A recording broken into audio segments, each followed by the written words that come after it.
Assalamualaikum warahmatullahi wabarakatuh. Bismillahirrahmanirrahim.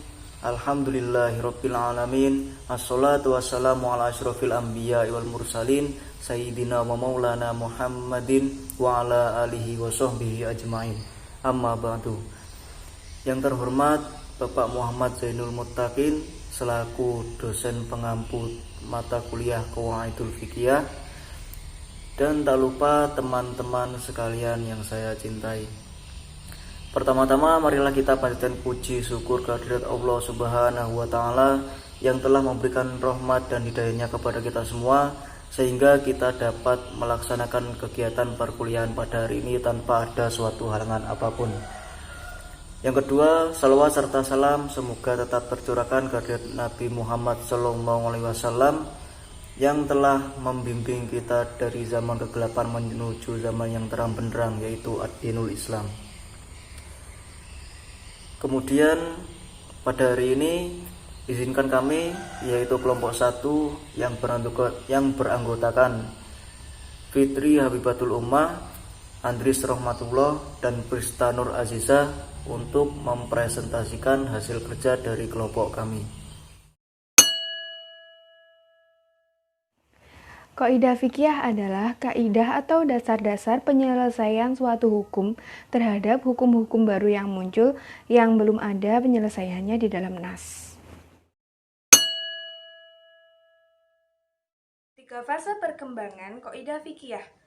Yang pertama, fase pertumbuhan dan perkembangan. Pada fase ini, kaidah fikih belum menjadi disiplin ilmu tersendiri, namun perkembangannya dapat ditelusuri dari hadis, qaul sahabat, serta athar ulama mutaqaddimin yang kemudian dilanjutkan oleh ulama mutaakhirin. Yang kedua, fase perkembangan dan pembukuan.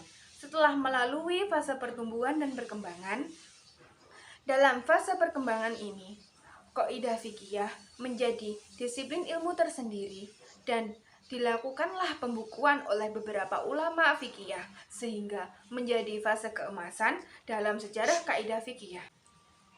Yang ketiga, fase pemantapan dan penyempurnaan. Fase ini merupakan akhir dari kodifikasi berbagai kitab-kitab fikih. Materi yang selanjutnya yaitu macam-macam qawaidul fiqhiyah. Qawaidul fiqhiyah dibagi menjadi 2 macam. Yang pertama, kaidah fikih induk atau al-qawaid al-asasiyah. Disebut induk karena banyak kaidah-kaidah cabang yang muncul dari fikih induk tersebut. Yang kedua yaitu kaidah cabang atau al-qawaid al-furu'iyah, yaitu kaidah-kaidah yang muncul dari kaidah induknya. Kaidah induk yang pertama. Kaidah induk yang pertama berbunyi segala perkara tergantung dengan niatnya. Kandungan dari kaidah ini adalah pada dasarnya segala urusan itu dinilai dari tujuan atau niatnya. Selain itu, fungsi dari niat adalah untuk membedakan antara perbuatan ibadah dengan perbuatan adat atau kebiasaan. Niat juga digunakan sebagai pembeda antara ibadah satu dengan ibadah yang lain. Dengan niat, kita bisa melakukan berbagai ibadah dengan tingkatan yang berbeda namun dengan tata cara yang sama. Kemudian kaidah induk yang kedua berbunyi keyakinan tidak dapat dihilangkan dengan keraguan. Kandungan dari kaidah ini adalah segala hukum yang sudah berlandaskan pada keyakinan tidak akan hilang hanya karena muncul sebuah keraguan. Namun hal ini bergantung pada kemantapan hati seseorang ketika melakukan suatu pekerjaan. Jika seseorang hendak melakukan pekerjaan dengan kemantapan hati namun dalam keraguan, maka hal itu belum dapat dikategorikan sebagai yakin. Lalu kaidah induk yang ketiga berbunyi kesulitan mendatangkan kemudahan. Kandungan dari kaidah ini adalah apabila dalam melaksanakan suatu hukum syar'i terdapat kesusahan atau kesukaran baik kepada jiwa, badan ataupun harta seorang mukallaf, maka hukum itu diringankan agar mukallaf tersebut dapat melaksanakan hukum tanpa ada kesulitan atau kesukaran lagi. Kaidah yang keempat. Kaidah induk yang keempat berbunyi kemudaratan itu hendaknya dihilangkan. Kandungan dari kaidah ini adalah segala bentuk kemudaratan dalam hal-hal yang berpotensi membahayakan harus dihilangkan. Karena dalam Islam juga melarang adanya kemudaratan, maka dari itu harus dihindari. Lalu kaidah yang kelima, kaidah induk yang kelima berbunyi adat kebiasaan itu dapat ditetapkan sebagai hukum. Kandungan dari kaidah ini adalah adat dapat digunakan sebagai pijakan untuk menentukan hukum apabila tidak ada dalil syar'i yang menjelaskannya. Namun, tidak semua adat bisa dijadikan pijakan hukum.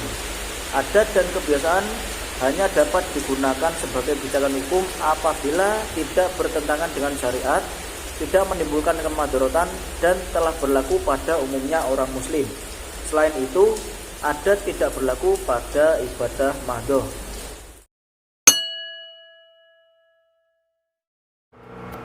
Manfaat qawaid fiqhiyah. 1. Mempermudah dalam penetapan hukum dari permasalahan yang tengah dihadapi. 2. Akan lebih arif dalam menerapkan dan menempatkan materi sesuai waktu, keadaan, dan tempat. 3. Mempermudah dalam menguasai materi hukum. 4. Mendidik orang yang paham fikih dalam melakukan analogi dan tahrij untuk menghadapi permasalahan baru. 5. Mempermudah orang yang paham fikih dalam memahami bagian-bagian hukum dengan mengeluarkan dari tempatnya. Selanjutnya yaitu fungsi qawaid fiqhiyah. Hasbi As-Siddiq berpendapat bahwa keunggulan seorang faqih itu dinilai dari sejauh mana dia mendalami kaidah-kaidah fikih. Sebab kaidah-kaidah fikih mengandung berbagai rahasia dan hikmah. Di antara fungsinya yaitu 1. Dapat memahami dan mengetahui asas-asas umum fikih karena terdapat saling keterkaitan antara keduanya. Selanjutnya, 2. Menertibkan dan menggabungkan hukum-hukum yang bertebaran yang mempunyai hubungan erat serta mempunyai sifat-sifat yang layak untuk dikumpulkan menjadi satu bagian. 3. Memudahkan dalam menetapkan hukum bagi masalah-masalah yang dihadapi dengan cara menganalisis masalah tersebut lalu dikelompokkan pada salah satu kaidah yang ada. 4. Menjadi arif saat mengimplementasikan fikih sesuai situasi dan kondisi untuk keadaan dan adat yang berbeda. 5. Membuka rahasia-rahasia dan hikmah-hikmah yang ada dalam ajaran hukum Islam yang mendekati pada kebenaran, kebaikan, dan keindahan.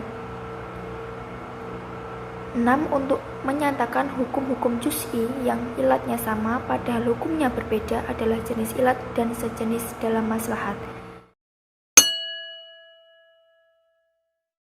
Selanjutnya yaitu tujuan mempelajari qawaid fiqhiyah. Mempelajari ilmu pengetahuan tentu ada tujuannya, begitupun dalam mempelajari qawaid fiqhiyah.